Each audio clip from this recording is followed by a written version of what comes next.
So why are trauma-informed schools needed?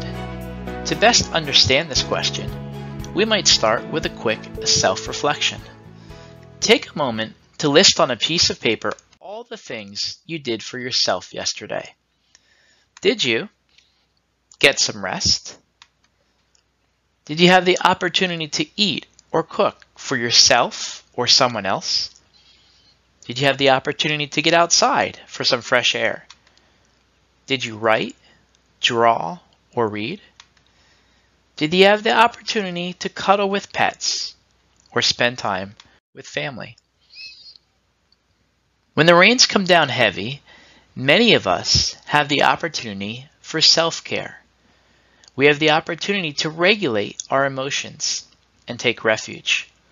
Oftentimes, students who have experienced trauma don't have the means of self-care and in turn respond with freezing because they don't know what direction to go in or where to go next. So they simply freeze and over time shut down. Students may flee and isolate themselves from others, or they may feel the survival need of wanting to fight. They might show behavior signs of anger, rage, and sadness. Take a moment to think about some of the freeze, flee, and fight behaviors of some students. Oftentimes, these behaviors help to define how traumatized students interact with other students, teachers, and their own community. Relationship attachments, or lack thereof, become governed by these behaviors. Consider the attachment styles of yourself or some of your colleagues. With every interaction we have, our past experiences, perhaps even our own trauma, help to dictate our responses and how attached or unattached we might be. What if we approached interactions considering the thought of what happened instead of asking what is wrong? Take a look at this upcoming video and consider how approaching students with a paradigm shift towards empathy and understanding might change how schools respond to students impacted by trauma.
Students that have experienced trauma need schools that are informed about trauma and respond in an empathetic way. Children with developmental trauma often have very limited cognition.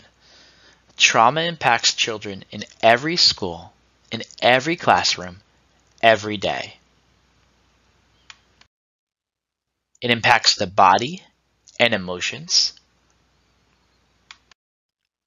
It impacts the actions, thoughts, and behaviors of students. Trauma impacts one's self-worth. Trauma can play a detrimental role when trying to establish and build relationships and connections. And sometimes it can remain hidden at school, but reveal itself at home. Trauma has an incredible impact on the whole child throughout their school day. According to previous studies by the National Child Traumatic Stress Network, 1 out of every 4 students have experienced trauma. However, a new study released by the National Survey of Children's Health puts that estimate now at almost 50%. This translates to almost 35 million children in the United States, and these are just the children that have been identified.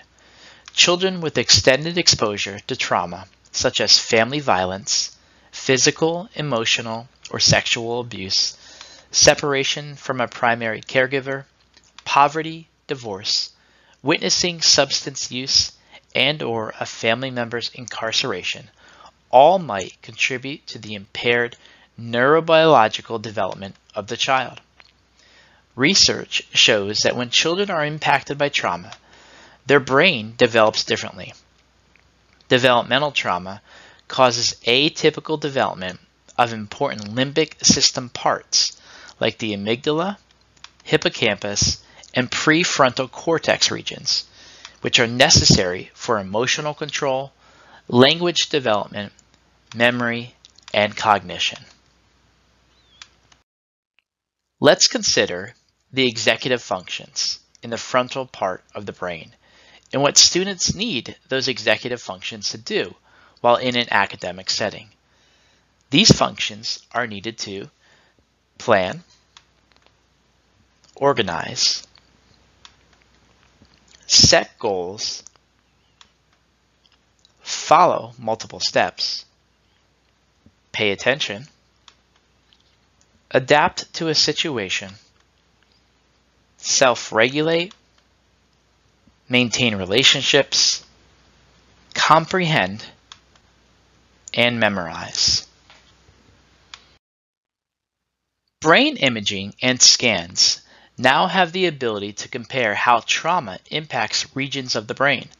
For instance, a child with developmental trauma might have a larger amygdala of a child with no trauma. In other instances, brain scans can show areas of children who experience trauma often rely on the reactionary limbic system rather than the thinking skills stemming from the cerebral cortex. When trauma impacts the brain, the reactionary survival coping skills often kick in. They overcompensate for other functioning areas. So why are trauma-informed schools needed? Because one size fits one. Every duck and every lion and every duck lion is uniquely created. When duck ponds, schools for that matter, intentionally seek to realize, recognize, respond, and resist re-exposing children to trauma, children will be more productive and prosper in their own learning.